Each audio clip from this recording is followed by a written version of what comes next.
SN Singh ji, शुरुआत आपसे कर रही हूं, तो क्या इल्म ये है क्या सरकार को कि भाई कहीं ना कहीं बैकफुट पर हम ना आ जाएं, इसीलिए गुर्रेज कर रही है, किनारा कर रही है कि विशेष सत्र ना बुलाया जाए?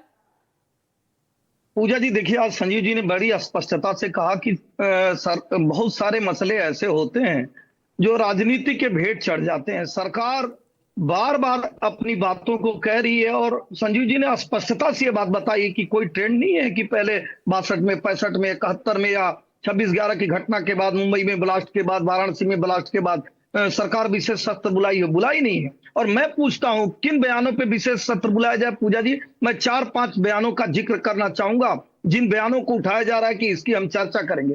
संजय राउत कह रहे हैं, हालांकि सभी पार्टियों के लोग गए हैं भारत का पक्ष रखने के लिए कि पाकिस्तान आतंकवाद का जननी है। उसके बाद संजय राउत क्या विशेष सत्र में पूछेंगे कि क्या सारे सांसद घूमने फिरने गए हैं, ये इसके लिए विशेष सत्र बुलाया जाए, या सलमान खुर्शीद जी के अच्छे बयानों को लिया जाए कि हम आतंकवाद के खिलाफ अलग जगाने के लिए, पाकिस्तान को बेनकाब करने के लिए गए हैं।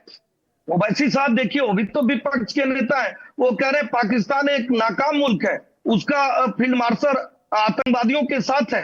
ये जवाब विपक्ष का ही तो है मानना है। लेकिन राहुल गांधी जी के क्या इस बात पे विशेष सत्र बुलाया जाए कि वो कह रहे हैं कि ट्रंप का फोन आया और नरेंद्र सरेंडर हो गए?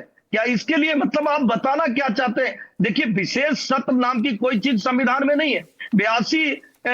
85 के तहत सत्र बुलाए जाते हैं। 85 के तहत सत्र कब बुलाए जाते हैं? जब विशेष कोई आपात ऐसी स्थिति होती है देश में जिसकी बहुत आवश्यकता होती है। आज युद्ध चल रहा था, उसी दौरान विशेष सत्र बुलाया गया था ना एसएन सिंह जी। तो अब क्या गुर्रेज है?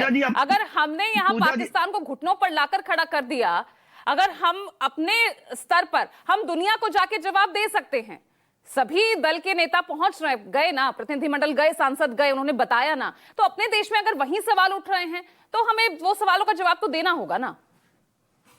पूजा जी अभी तो संजीव जी ने बताया ना कि जुलाई में सत्र शुरू हो रहा है, मानसून सत्र, उसमें आप सवाल पूछेंगे, जवाब पाएंगे।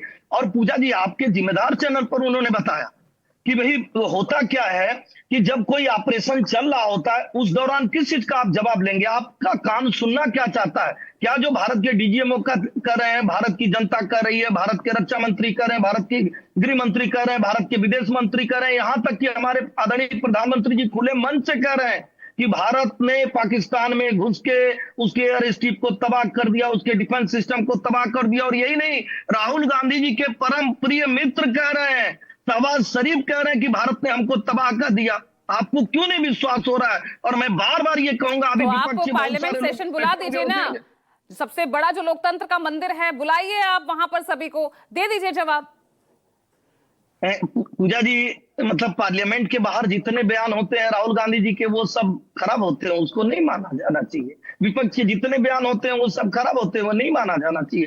क्यों नहीं माना जाना चाहिए? मतलब अगर सेना का कोई बड़ा अधिकारी, सेना का डीजीएम हो, सेना के रक्षा मंत्री अगर आके बयान देते हैं तो क्या उसको नहीं माना चाहिए? ये क्या तरीका?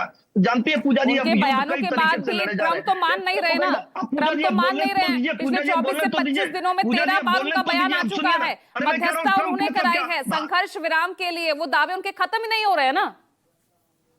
पूजा जी, आपके पास कोई डॉक्यूमेंट्री प्रूफ है तो आप दे दीजिए और बयान पे जाइए, तो भारत का बयान आपको अच्छा लगेगा। जो भारत के प्रधानमंत्री कह रहे हैं, भारत के गृह मंत्री कह रहे हैं, डीजीएमओ कह रहे हैं कि उनका कोई योगदान नहीं रहा, उस पर आपको विश्वास नहीं है। दूसरे पे क्यों विश्वास है? दूसरे पे विश्वास उसको होता है जो दूसरे को मदद पहुंचाना चाहता है। पूजा जी, जो दूसरे को अपने बातों से मदद पहुंचाता है, अपने